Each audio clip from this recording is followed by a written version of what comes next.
ওপেনে বলে আমরা শরিয়া আইনে বিশ্বাস করি না, যে ব্যক্তি এই কথা বলেছে আল্লাহর কসম কোরআন বক্ষে ধারণ করে বলছে, উপস্থিত সকল মানুষের সামনে বলছি, যে ব্যক্তি বলে মুসলমানের সন্তান হয়ে বলে শরিয়া আইনে আমরা বিশ্বাস করি না, আল্লাহর কসম সে মুসলমান থাকতে পারে, সে মুরতাদ।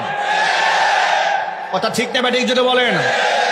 ওই মুরতাদের কাছে আমার জানতে ইচ্ছে করে এটা কি তার নিজস্ব বক্তব্য না তার দলীয় বক্তব্য। যদি তার ব্যক্তিগত বক্তব্য হয় তাহলে ব্যক্তিকে তওবা করতে হবে, আর যদি দলীয় বক্তব্য হয় তাহলে গোটা দলকে জাতির সামনে কান ধরে তওবা করতে হবে। যদি তারা এই বক্তব্য থেকে পিছপা না হয়, কোন মুসলমানের সন্তান তাদের সাথে ন্যূনতম রাজনৈতিক সম্পর্ক রাখতে পারে না, কারণ কোন মুসলমানের সন্তান শরিয়া বিশ্বাস করি না এ কথা কুফরি। এই কুফরির মধ্যে মুসলমান থাকবে, আল্লাহর কসম সে আবু জেহেলের নাতিপুতি ছাড়া কিচ্ছু হতে পারে না। আমি জিজ্ঞেস করতে চাই, আপনারা কি বাংলাদেশে শরিয়া আইন কার্যকর করতে চান? কারা কারা চান? তো হাত দেখতে চান।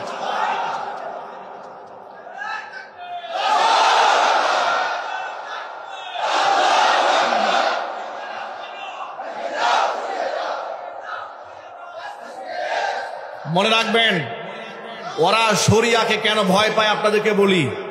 শরিয়াকে আমার তো খুব চিৎকার করে কথা বলতে ইচ্ছে করে, শরিয়াকে ভয় পাবে চোর এবং ডাকাতেরা, কারণ তারা জানে চুরি করলে হাত কাটা যাবে।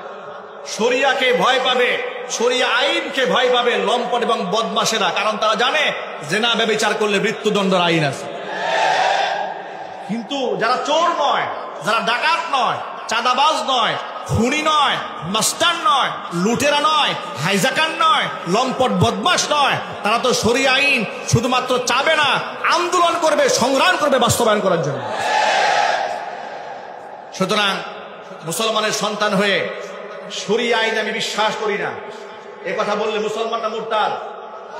আরো জোরে বলতে হবে, মুসলমান না কাফের? কাফেরদের সাথে সম্পর্ক রাখা যাবে না। যে ব্যক্তি বলেছে তার তওবা করার দরকার আছে না? আরো জোরে বলেন। সে যত বড় নেতাই হোক না কেন, তওবা করার দরকার আছে না নাই? তাকে আমরা স্মরণ করে দিতে চাই, দাম্ভিকতা করবেন না, অহংকার দেখাবেন না। অহংকারীদের পরিণতি কি হয় এদেশের মানুষ কিন্তু চোখের সামনে দেখেছে। শুধুমাত্র দেশের মানুষ দেখে নাই, গোটা দুনিয়া দেখেছে, গোটা পৃথিবী দেখেছে। ফেরাউন, কারুন, সাদ্দাত, হামান তাদের ইতিহাস পড়েছে, আর তাদের উত্তরসূরি স্বৈরাচারী হাসিনা এবং তাদের নাতিপুতিদের অবস্থা গোটা জাতি চাক্ষুষ চোখের সামনে দেখেছে। সুতরাং পলাতক স্বৈরাচারী হাসিনা থেকে শিক্ষা গ্রহণ করে তওবা করুন। আলেম ওলামাদের সাথে বিশুদ্ধার করবেন না, তার বিরুদ্ধে অবস্থান গ্রহণ করবেন না, কোরআন সুন্নাহর বিরুদ্ধে বক্তব্য রাখবেন না। আল্লাহ রাব্বুল আলামিন আমাদেরকে ইসলামিক মানবাধিকার, ইসলামী নারী অধিকার, ইসলামী শাসন ব্যবস্থা, শরিয়া শাসন ব্যবস্থা বাংলাদেশে কায়েম করার সংগ্রামে আমাদের সকলকে অংশগ্রহণ করার তৌফিক দান করুন।